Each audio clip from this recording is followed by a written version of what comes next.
Depuis plus de 35 ans, le groupe Cossiard conseille et accompagne les organisations avec des solutions adaptées à leurs besoins informatiques. Leur équipe de plus de 110 passionnés s'appuie sur les meilleures pratiques pour offrir une expertise diversifiée et basée sur une approche personnalisée. Groupe Cossiard, fier partenaire informatique de l'APPQ.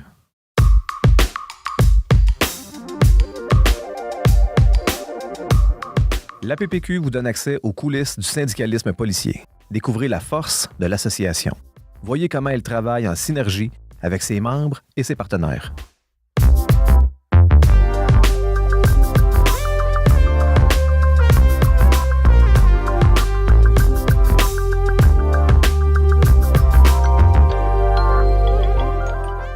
Bonjour tout le monde, bienvenue dans les coulisses de la PPQ. Mon nom est Dominique Roberge, je vais être votre hôte pour ce podcast. Je suis avec Jeffrey Saint-Hilaire. Salut Jeff. Salut Dominique. Je suis avec Tommy Giroux encore une fois. Salut Tom. Bon matin. On a invité Tommy avec nous autres parce qu'on fait un épisode à connotation financière. Fait qu'on a besoin de notre vice-président aux finances avec nous autres. On a un invité de marque aujourd'hui, un fier partenaire de la PPQ depuis bien des années. On parle avec Pierre Payeur d'Industrielle Alliance. Bonjour Pierre. Bonjour, ça va bien? Oui, ça va bien. Merci de ta présence. Merci du déplacement. Je sais que tu as fait pas mal de routes pour t'en venir. Tu as une couple de sujets à venir nous parler. Avant qu'on tombe dans le vif du sujet, dans l'argent, les fonds et tout ça, là, parle-nous donc, ta job, c'est chez Industrielle Alliance. Qu'est-ce que tu fais exactement pour que tout le monde nous comprenne? Oui, alors effectivement, là, mon rôle chez Industrielle Alliance, c'est je travaille de près avec les lignes d'affaires pour ce qui est la supervision et la mise en place des plateformes de fonds. OK. Donc, on a des plateformes pour le collectif comme vous. Des plateformes quand même assez importantes, mais on a également du travail qu'on fait avec les lignes d'affaires plus dans le détail. Donc, on parle des fonds mutuels puis les fonds distincts offerts à la clientèle individuelle. Mais avec APPQ, là, c'est vraiment avec nos gestionnaires institutionnels puis avec l'équipe en place chez APPQ qu'on collabore avec eux. Parce qu'il y a une bonne coordination, il y a un comité d'investissement où vous faites un suivi de ce qu'on a comme investissement, mais aussi vous êtes des partenaires pour nos membres, en fait. Les membres, pour différentes raisons, ont des investissements chez Industrielle Alliance dans différents véhicules. Puis c'est ça que tu voulais nous parler aujourd'hui. Oui, bien en fait, pour APPQ, on gère pour vous deux fonds. Il y a le fonds APPQ équilibré puis APPQ croissance. C'est des fonds qui ont été mis sur pied. Il y a quand même beaucoup, il y a plusieurs années. Là, okay. Je pense que c'est en 91, le premier fonds avait été mis sur pied. Mais tout ça a été transféré chez nous à l'Industrielle Alliance en 2012-2013. Là, il y avait eu des travaux. Et puis, à cette époque-là, les fonds étaient structurés un peu différemment qu'ils sont aujourd'hui. Donc, c'est un peu à ce moment-là que l'interaction avec notre groupe a eu lieu. Okay. C'est quoi la différence des deux fonds? Tu parles d'équilibré, croissance, c'est quoi? Oui, bien dans le fond, les deux fonds sont structurés avec les mêmes partenaires. Il y a des sous-gestionnaires qui sont impliqués, mais ça joue au niveau de l'asset mix, donc l'allocation dans les différentes classes d'actifs. Le fonds équilibré, comme son nom le mentionne, il est relativement bien équilibré entre les actions et les obligations. On parle d'à peu près un ratio 40% revenu fixe, 60% en actions, alors que le fonds croissance, bien, il est taxé un peu plus pour la clientèle en bas âge, qui est un peu plus loin de la retraite. Puis le ratio, si je me rappelle bien, c'est à peu près un 25% revenu fixe, puis 75% en actions. Donc, un peu plus de potentiel de rendement à plus long terme, mais avec ça vient une certaine volatilité là, qui est attendue. Okay. Là, j'entends les membres peut-être nous demander ou les inquiétudes. Est-ce que c'est bien géré, ça? Bien, dans le fond, on collabore évidemment avec Tommy puis son équipe par rapport à tout ça. Mais la structure actuelle, il y a 4 firmes de gestion qui sont impliquées au sein des fonds de l'APPQ. Okay. On parle de AlphaFix, Fiera, PHNN, puis UBS. Donc, c'est des firmes quand même relativement bien connues là, dans l'industrie. Nous, on les possède déjà sur nos plateformes pour nos autres clients. Donc, c'est des firmes qu'on connaît, puis en fait, c'est facile de travailler avec eux. Explique-nous donc, c'est quoi un peu leur rôle? En fait, tu dis des gestionnaires de fonds. Qu'est-ce qu'ils viennent faire? De quoi ils viennent se mêler ou de quoi ils viennent s'assurer dans la gestion des fonds? Oui, bien, à la base, les deux fonds de l'APPQ possèdent une politique de placement. Donc, dans la politique de placement, c'est là qu'on identifie les objectifs à long terme des fonds, puis un peu les contraintes ou les types d'investissements qu'on souhaite y inclure. Puis par la suite, bien, ça permet d'ouvrir ou faire des recherches pour combler un peu les besoins en termes de différents véhicules d'investissement. Donc, chaque firme a ses équipes de gestion, ils ont leurs expertises. Quand on assemble un amalgame de gestionnaires comme ça au sein d'un fonds, ben, c'est pour tenter de bien diversifier nos avoirs. On veut avoir des actifs qui vont se comporter qui sont sains, qui vont se comporter différemment, un peu dans les différents types de marchés. C'est pas juste au niveau des types de firmes, mais également il y a des approches de gestion qui vont varier. Le commun des mortels vont réaliser le style croissance, le style valeur, c'est des termes quand même assez connus ou reconnus dans l'industrie. Okay. Donc, c'est important là, d'avoir une saine diversification au sein des portefeuilles. Puis, moi, j'aurais une question qui me vient à l'idée là. Est-ce que comment je fais, moi, pour investir? Comment je fais pour... Je vais mettre 20$ là-dedans? Comment je fais, Tommy? Si je veux investir, puis je voudrais faire... Ça a l'air d'être bien géré, là, ça m'intéresserait peut-être. Là.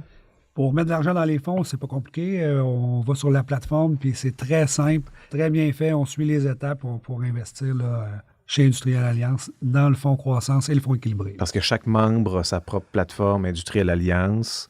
Les gens qui ont une prime de relève voient leur prime de relève qui peuvent investir dans un des deux fonds. Si les gens désirent prendre des REER ou faire un autre investissement en parallèle avec Industrielle Alliance, tout est centralisé à la même place. Si les gens ont des produits en assurance vie, c'est affiché à la même place. C'est vraiment sur le portail d'Industrielle Alliance. C'est ça que je me posais comme question. Là. On parle du REER, là, c'est du 1,8, mais c'est quelqu'un qui passe une relève. Il peut-tu... Moi, là, j'aurais le goût d'aller investir là-dessus. Je suis membre de la PPQ. Je fais comment? Là? C'est quoi les produits que je pourrais aller investir? Comment je fais pour aller investir ça? Là? C'est quoi? Là? Est-ce que je peux mettre 100$, 1000$? Comment je fais? Dans le fond, l'Industrielle Alliance, on a une plateforme pour nos clients. Donc, en étant que membre de l'APPQ, il y a possibilité là, d'aller sur le site de IA.ca, d'avoir accès au portail pour la clientèle. Oui. Puis avec les mots de passe usuels, vous allez vous retrouver avec votre compte et il y a l'accès aux autres produits là, qui sont disponibles. Exactement. Puis on peut appeler aussi. Il y a un numéro. C'est très simple. On appelle, puis on peut dire, moi, je veux mettre tant d'argent dans tel fonds. On va être accompagné, puis aucun problème. Puis on peut choisir le pourcentage aussi, puis on peut le changer à tout moment. Tu sais, on parle de la plateforme du fonds de croissance puis du fonds équilibré, mais si aujourd'hui, là, on veut être plus risqué parce qu'on est jeune, mais qu'on approche de la retraite, puis on veut changer notre pourcentage, bien, c'est possible de le faire aussi à tout moment sur la plateforme. Fait que là, les véhicules que tu disais, Dominique, tu avais le 1,8. Oui. Mais on peut prendre des REER comme je prendrais des REER dans d'autres institutions financières. Exact. Puis ensuite de ça, est-ce qu'il y a d'autres véhicules, il y a d'autres façons que je peux aller investir pour être dans ces fonds-là?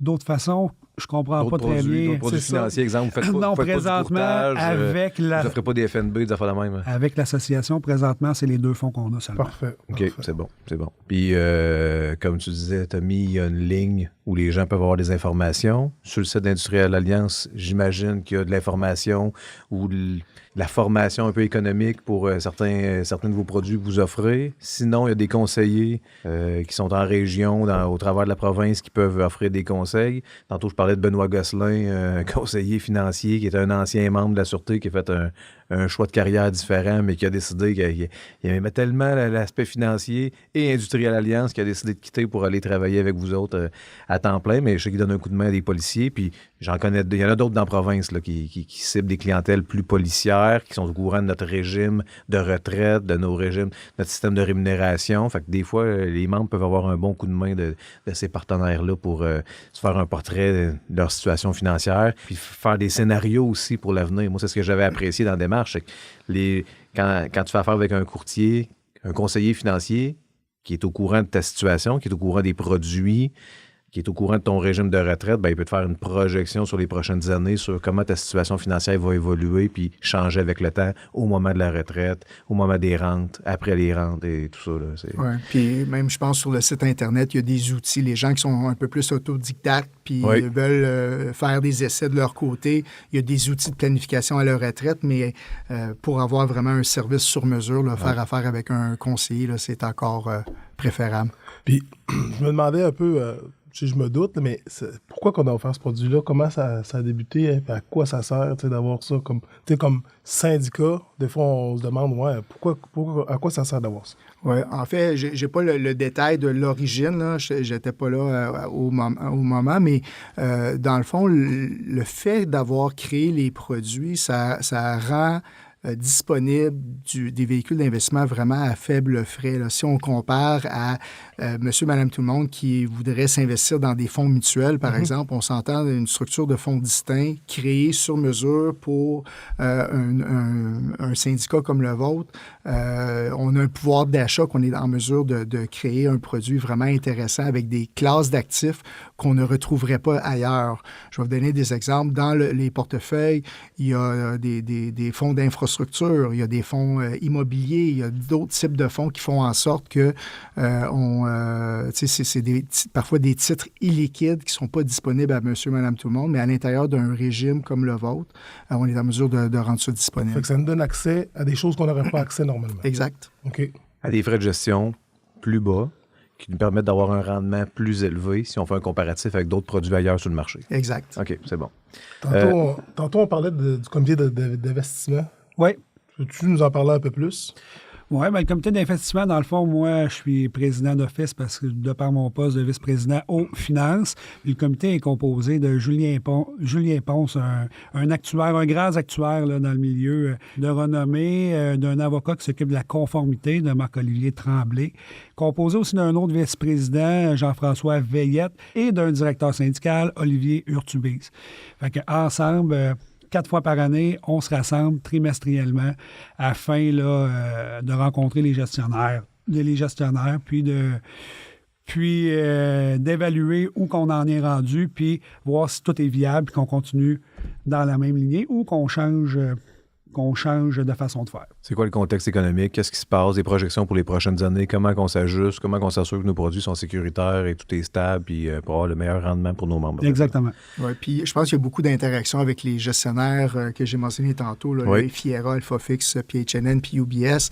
À ma connaissance, ils viennent vous rencontrer, il y a des échanges, ils partagent. Puis parfois, ils donnent des conseils. Ils ne font pas juste gérer leur petit mandat, mais il y a des conseils qui se donnent pour faire évoluer le portefeuille de manière intéressante là, pour les membres. Exactement. Puis on fait 4 rencontres par année, mais on est en communication à l'année longue. S'il y a des ajustements à faire, changement économique, on change de cap, on ajuste quelques affaires, vous êtes capable de faire ça en cours de route. C'est exactement ça. Puis c'est là que notre rôle vient un peu jouer. Là. On est un peu comme le coordonnateur de tout ça. Donc, nous, on a la structure. Les fonds sont chez nous à l'Industrielle Alliance. On travaille de près avec le comité de placement. Puis quand il vient le temps justement de faire des rééquilibrages, faire des légers ajustements, on est en mesure de coordonner ça avec les gestionnaires concernés pour la PPQ. Toujours en conformité avec la politique de placement. Parfait. Nous, ça nous fait un partenaire de choix parce que vous êtes présents à nos côtés dans plusieurs événements pour vous nous supporter. Vous êtes présents dans des kiosques quand on fait congrès, colloque du CRDP, vous êtes présents.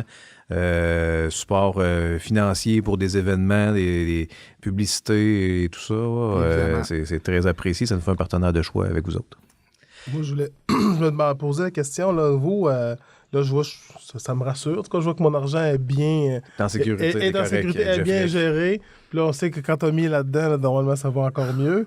On se demandait, y a-tu des nouveautés ou des projets d'avenir qu'on peut discuter, que c'est possible de révéler, qu'on s'en va? Y a-tu une modification de la plateforme? Y a-tu quelque chose que nous, de votre comité d'investissement, qu'on vous a regardé ou qu'on voulait faire, là, qui serait intéressant là, à expliquer à nos membres? Oui, dans le fond, on aimerait ça intégrer le REE aux 2 fonds. On aurait les 2 fonds plus un REE qui pourrait être dans notre fonds à PPQ. On a des discussions présentement par rapport à ça. Puis on a aussi... C'est quoi un REE? Ouais, tout le monde, mettons, au niveau éducation économique, ça varie d'une personne à l'autre. Il y en a qui trippent, puis il y en a qui ne savent pas de quoi tu parles. Le régime d'épargne-études pour les enfants. OK, parfait. Exactement. Puis on regarde aussi pour donner d'autres choix. Peut-être. Nous autres, on offre ces 2 fonds-là, on les jumelle, on pense, on sait que c'est bon pour les membres, mais peut-être que quelqu'un voudrait placer 100% en action. Okay. On regarde pour offrir cette possibilité-là, pour avoir une diversité et ne pas obliger les gens à choisir ces 2 fonds-là. Quelque chose à connotation APPQ ou un produit plus de masse qui sera offert sur la plateforme? bien, ça serait toujours chapeauté par l'association, mais via la plateforme comme les deux autres. OK. Ah, c'est intéressant. C'est bon. Oui, puis je pense que c'est là que la collaboration a souvent lieu, quand il vient le temps de justement réfléchir à des idées comme ça. Souvent, Julien va entrer en contact avec nous, là, votre consultant là, spécialisé. Julien Ponce, qui est notre actuaire, que les membres connaissent, qui nous donne un coup de main régulièrement. C'est ça. Que dans le fond, on va réfléchir ensemble, on va partager de l'information, puis ça permet à l'APPQ de cheminer dans cette réflexion-là. Très bon. Avez-vous un site web qui est solide? Parce que selon moi, après le podcast, les gens vont aller se brancher sur Industrielle Alliance, puis là, ils vont vouloir investir ou ils vont aller voir peut-être se réapproprier ce qu'ils ont mis. Puis ou sinon, juste le mettre à jour de temps en temps. Ouais. Tu rentres dans la police, tu commences à travailler, tu peux placer tes affaires plus à risque. Quand tu es sur le bord de partir, ben là, tu veux sécuriser tes trucs un peu juste avant de partir. Fait que des fois, juste faire une mise à jour, se remettre le nez dedans, c'est pas quelque chose qu'on va voir à tous les mois, mais ça peut valoir la peine, comme dit Jeff. Ça se peut que les gens aillent faire un tour après nous avoir écoutés. Parce que là, c'est tout le monde. C'est tout le monde qui rentre, en rentrant, ils ont 1.8. Fait que, tu sais, tout le monde. À recrue. Fait que c'est sûr que vous avez un compte Industrielle Alliance, donc allez le voir. Allez voir où ce que c'est mis. Puis peut-être aller, selon ce que vous êtes rendu, peut-être changer de portefeuille comme on a appris, là, ou le laisser là, mais au moins aller voir ce que vous avez là-dedans. En parlant de votre site web, Pierre... c'est ton premier podcast, mais tu fais vraiment bien ça, là, je te le dis. Merci. Mais tantôt, on parlait, puis on en parle pour les membres. Sur votre site web, il y a aussi de l'information économique via un podcast qu'Industrielle Alliance produit. Oui, en fait, il y a beaucoup d'informations là, sur notre site Internet, mais au niveau des podcasts, là, notre économiste en chef, là, qui s'appelle Sébastien Winkman, organise des podcasts régulièrement. Je ne suis pas sûr si c'est hebdomadaire, mais certainement quelques-uns par mois. Puis, les sujets sont variés. Au début, on se concentrait vraiment là, sur économie 101, marché 101. Mais avec le temps, il y a différents sujets qui sont abordés, toujours dans le domaine finance, assurance. Alors, le podcast s'intitule À vos intérêts. Puis, vous pouvez le retrouver là, sur le site de ia.ca. On va mettre le lien dans la description de l'épisode. Si les membres veulent cliquer dessus, ceux qui trippent économie, veulent prendre des informations ou approfondir quelques sujets, ça va être disponible là-dessus. Parce qu'on le sait que dans la police, il y a beaucoup de gens qui sont bons au niveau financier. Là. Oui, puis question d'avoir les mises à jour aussi de ce qui est fait comme évaluation, des fois c'est pertinent aussi pour se situer dans l'environnement économique. Mais je pense que ça vaut la peine de... Je pense que tu vas être dans ces prochains podcasts. Là, il va t'inviter. Là. Qui t'entend, c'est sûr, tu vas tomber un invité de choix. Bon, on sait, Pierre, que les fonds vont bien. Pourrais-tu nous revenir un petit peu, faire un retour sur l'année 2023? Oui, bonne idée. En fait, 2023, ça a été une année particulière un peu. Là. On sait qu'il y avait de l'inflation. Hein? Puis pour contrer l'inflation, il y a eu des hausses des taux d'intérêt assez marquées. Là. Ceux qui s'achetaient des maisons ou qui ont renouvelé leur hypothèque s'en sont rendus compte. Je vous le confirme. Taux variable. Oui, c'est ça. C'est ça. Alors, c'est clair, dans cet environnement, les marchés étaient relativement hésitants. Puis en fait, ça a été vraiment difficile en 2022. Ça a été sur tous les fronts, là, les actions et les obligations, ça a été une année difficile en 2022. 2023, ça a été un peu une année de transition, puis on l'a vu vraiment vers la fin de l'année. Il y a eu une recrudescence au niveau des stocks, au niveau des obligations également, parce que là, les gens ont commencé à voir que toute la hausse des taux d'intérêt qui avait eu lieu a commencé à avoir un impact dans l'économie, une diminution de l'inflation. Donc là, les gens ils commencent à voir au-delà de ça, puis éventuellement, il va y avoir des baisses de taux. C'est ça. Il y a une reprise vers la fin de l'année qui est venue un peu éponger ce qui avait été plus tough au début de 2023. Là. Exact. En fait, le dernier trimestre il a été spectaculaire. Puis, si on regarde la bourse américaine, ça a terminé l'année avec 23 de rendement. Le Nasdaq, à lui seul, 49 de rendement. Puis à l'intérieur de ça, quand on regarde, je parlais de stock-valeur versus croissance. Ça a encore été une année dominée par la croissance. Certains parlent du Magnificent Seven, hein, le Facebook, Amazon, Tesla, etc. Des compagnies comme ça dans la haute technologie ont vraiment, vraiment bien fait. Par contre, là, l'année 2024, qu'est-ce qui va nous attendre? On ne le sait pas. Un départ assez solide pour certaines de ces mêmes compagnies, mais à titre d'exemple, je lisais hier Tesla, moins 32 year-to-date, donc depuis le début de l'année. Vraiment difficile. Les ventes sont au ralenti. Alors, les multiples boursiers auxquels les gens étaient prêts à payer par le passé, ça commence à s'estomper parce qu'on voit que la croissance, ça va peut-être être difficile pour cette société-là. À l'inverse, l'intelligence artificielle, NVIDIA, firme Je l'ai dans la tête depuis 2 minutes pour te la nommer, mais si on a du NVIDIA dans nos fonds... Exactement. Bon. Donc, c'est clair qu'il y a une domination. Ça va être des thèmes, dans certains cas, qui vont durer pendant des années, c'est clair, mais il faut juste s'assurer de ne pas tout mettre nos œufs dans le même panier, là, parce que ce type de compagnie-là, ça peut monter très rapidement, mais également, des fois, il peut y avoir des soubresauts. Grosse hausse Bitcoin avec l'acceptation qu'il soit distribué en fonds négociés en bourse. On n'est pas là-dedans. Industrielle Alliance, c'est beau. Non. Parce que je sais qu'on va avoir la question, là. Même si c'est disponible en FNB, on n'est pas là-dedans non plus. Non, il n'y a pas d'investissement. Puis en fait, c'est difficile de se projeter, d'investir dans ça. C'est basé sur... Il n'y a pas de profit, il n'y a pas c'est pas lié des taux d'intérêt, c'est tout simplement de l'offre et de la demande. Puis ça devient de la spéculation. C'est très dur à estimer. Exact. OK, parfait. Fait que tu n'as pas de boule de cristal, c'est ça que tu es en train de nous dire, là. Tu vas pas nous dire ce matin là, où investir puis comment investir. Là. Non, en fait, même les meilleurs investisseurs ne le savent pas. Le marché a une vie en soi, là, mais dans le fond, le conseil, c'est toujours le même.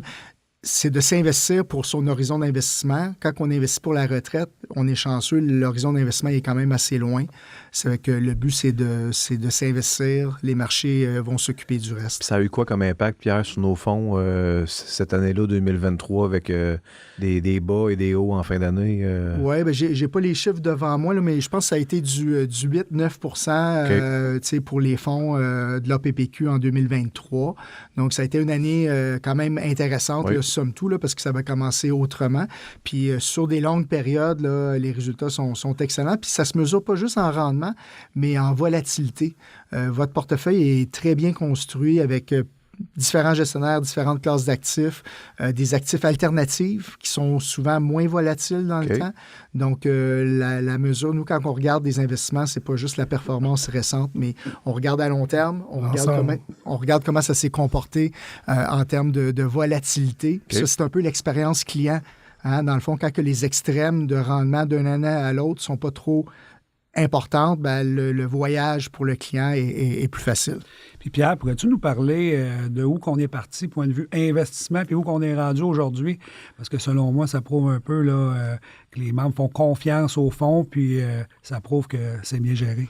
Oui, bien, dans le fond, je pense que c'est en 2012 ou 2013 que l'APPQ a transité ses fonds d'une structure de fonds mutuels vers l'Industrielle Alliance et une structure de fonds distincts.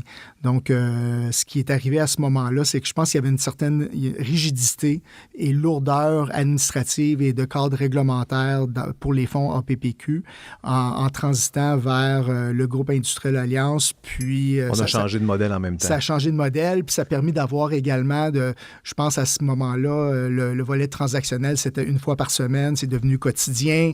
La plateforme de transaction pour les participants, c'était vraiment intéressant. Okay.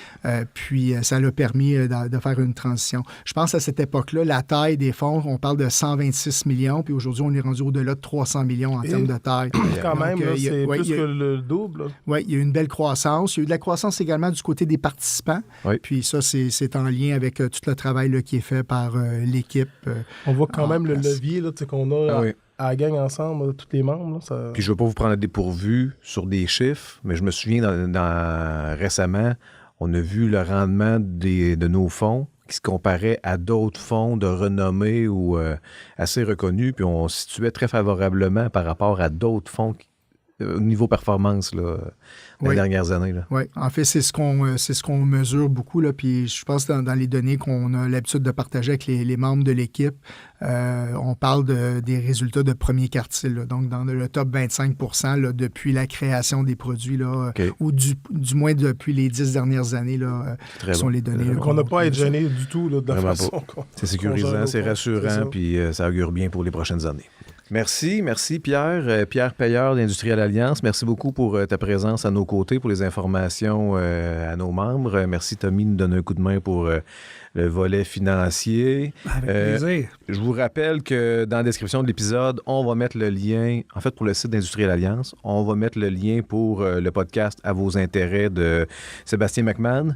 On va mettre l'adresse courriel. N'oubliez pas, si vous avez des commentaires, des questions par rapport à nous sur le podcast, communication avec un S en commercial appq-sq.com. Notez pas ça, ça va être dans la description. N'oubliez pas aussi de partager la nouvelle, de dire à vos collègues d'aller voir nos podcasts, d'en parler. Puis, gênez-vous pas. Abonnez-vous. À chaque semaine, on en sort un. Ça sort le mardi. Vous êtes les bienvenus. On vous diffuse l'information qui vous intéresse. On prend vos commentaires. Ça fait le tour, Jeffrey? Oui. Merci encore une fois. Merci tout le monde. On se reparle la semaine prochaine, tout le monde. Bonne journée. Merci. Parfait. Bonne semaine. Merci.